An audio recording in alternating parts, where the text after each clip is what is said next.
Welcome to stone dictation. Dictation 5 second बाद शुरू होगा। Ready start. तमाम कोशिशों के बावजूद रेल हादसे रुकने का नाम नहीं ले रहे। हर हादसे के बाद खामियों को दुरुस्त कर लेने के वादे और इरादे दोहराए जाते हैं, मगर फिर वही ढाक के 3 पात निकल आते हैं। शुक्रवार की शाम चेन्नई से दरभंगा जा रही बागमती एक्सप्रेस कवरेपट्टू स्टेशन पर खड़ी मालगाड़ी से टकरा गई। टकराने से गाड़ी के एक डिब्बे में आग लग गई और करीब 5 डिब्बे पटरी से उतर गए। बीती जून में पश्चिम बंगाल के दार्जिलिंग में कंचनजंगा एक्सप्रेस भी इसी तरह मालगाड़ी से टकरा गई थी, जिसमें लोको पायलट समेत 10 लोगों की मौत हो गई थी। उसके कुछ दिनों बाद ही जुलाई में चंडीगढ़ से डिब्रूगढ़ जा रही गाड़ी उत्तर प्रदेश के गोंडा में पटरी से उतर गई थी, जिसमें 2 लोगों की मौत हो गई और 7 लोग घायल हुए थे। पिछले 1 साल में ही ओडिशा के बालासोर के बाद अब तक करीब 8 बड़ी रेल दुर्घटनाएं हो चुकी हैं। हर हादसे के बाद रेल मंत्री चिंता जताते मृतकों और घायलों के लिए मुआवजे की घोषणा करते और जल्द ही रेल दुर्घटनाओं पर काबू पा लेने का रटा रटाया संकल्प दोहराते देखे गए।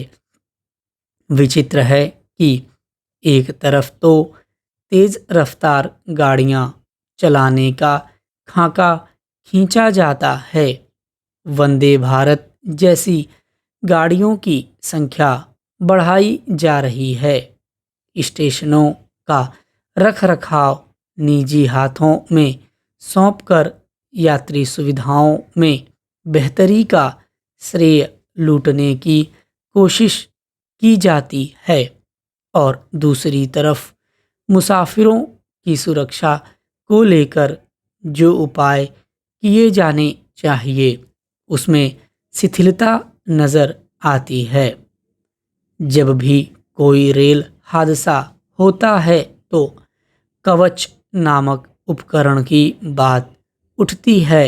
सरकार ने खूब बढ़ चढ़ कर दावा किया था कि कवच लग जाने के बाद गाड़ियों के टकराने और दुर्घटनाग्रस्त होने से निजात मिलेगी, मगर अभी तक इस दिशा में कोई उल्लेखनीय नतीजा सामने नहीं आ सका है। सरकार खुद मानती है कि कवच लगाने का काम धीमी गति से चल रहा है, उसे तेज किया जाएगा। आंकड़ों में रेल पटरियों के विस्तार, पुलों की मरम्मत और गाड़ियों की संख्या आदि बढ़ाने की मोहक सूचनाएं प्रसारित की जाती हैं, मगर हकीकत यही है कि रेलगाड़ी का सफ़र भरोसेमंद नहीं रह गया है। आखिर क्या वजह है कि एक ही पटरी पर दौड़ती हुई 2 गाड़ियां परस्पर भिड़ जाती हैं, या उसी पटरी पर खड़ी गाड़ी से आकर दूसरी गाड़ी टकरा जाती है। चेन्नई की घटना में बताया जा रहा है कि बागमती एक्सप्रेस लूप लाइन पर खड़ी मालगाड़ी से टकरा गई। आज जब रेल यातायात का संचालन कंप्यूटरीकृत हो गया है, पटरियां बदलने तक में कंप्यूटर प्रणाली का सहारा लिया जाने लगा है, तब कैसे लूप लाइन पर आकर कोई तेज रफ्तार गाड़ी वहाँ खड़ी गाड़ी से टकरा जाती है। तमाम हादसों में सिग्नल प्रणाली में गड़बड़ी, पटरी बदलने में लापरवाही आदि कारण प्रमुख पाए गए हैं। गाड़ियों में टक्कर रोधी उपकरण लग जाने भर से इन खामियों को के ठीक हो जाने का दावा नहीं किया जा सकता। क्या वजह है? जब से तकनीकी संसाधनों का उपयोग बढ़ा है, हादसे भी बढ़े हैं। जबकि तकनीकी संसाधन रेल यातायात को सुगम और सफ़र को सुरक्षित बनाने के इरादे से इस्तेमाल किए जाते हैं। अगर रेल मंत्रालय सचमुच रेलवे को सुगम, सुरक्षित और सुविधाजनक बनाने को लेकर गंभीर होता, तो इस तरह मुसाफिरों की जान जोखिम में डालकर गाड़ियां नहीं चलाई जाती। देश की राजनीति को भ्रष्टाचार, अपराधीकरण और धनबल से मुक्त करने के लिए आमतौर पर सभी राजनीतिक दल आवाज़ उठाते हैं। चुनावों के दौरान अन्य दलों पर इसे बढ़ावा देने का आरोप लगाया जाता है, मगर हालत यह है कि शायद ही ऐसा कोई दल है जो विधानसभा या लोकसभा के लिए उम्मीदवार तय करते हुए इस बात का ख्याल रखना जरूरी समझे कि उससे राजनीति के अपराधीकरण, भ्रष्टाचार और धनबल को कितना बढ़ावा मिलेगा। आए दिन की रपटों में यह बताया जाता रहा है कि तमाम दावों के बावजूद राजनीतिक दलों ने आपराधिक पृष्ठभूमि वाले या करोड़पति लोगों को टिकट देने से कभी कोई परहेज नहीं किया, बल्कि ऐसे लोगों को काफ़ी महत्व दिया जिनके पास धनबल हो।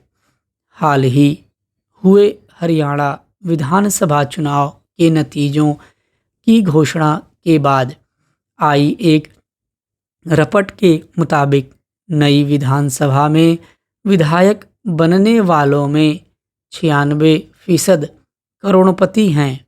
इसके अलावा उनमें 13% विधायकों का आपराधिक अतीत है और कई पर गंभीर अपराध के मुकदमे चल रहे हैं।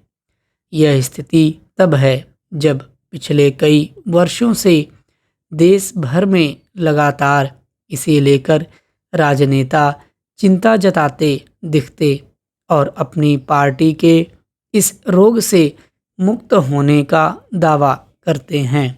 सवाल है कि फिर चुनाव में किसी राजनीतिक पार्टी के टिकट पर जीतकर जनप्रतिनिधि बनने वाले वे कौन लोग हैं और उन्हें उम्मीदवार बनाते समय संबंधित पार्टी को उनकी पृष्ठभूमि पर गौर करना और उनसे बचना जरूरी क्यों नहीं लगा।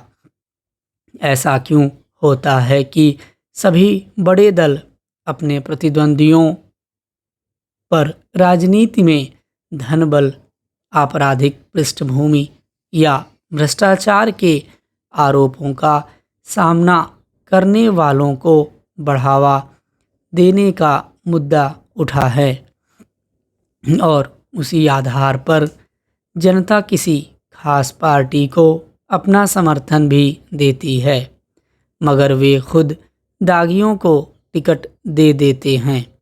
ईमानदारी और शुचिता के बजाय वैसे लोगों को तरजीह दिया जाता है जिनके पास अथाह धन हो।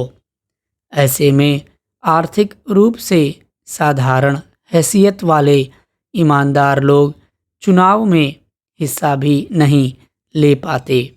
सवाल है कि राजनीतिक पार्टियों और उनके नेताओं के ऐसे दोहरे रवैये के रहते राजनीति और चुनावों में हिस्से को कितना लोकतांत्रिक बनाया जा सकेगा? स्टॉप।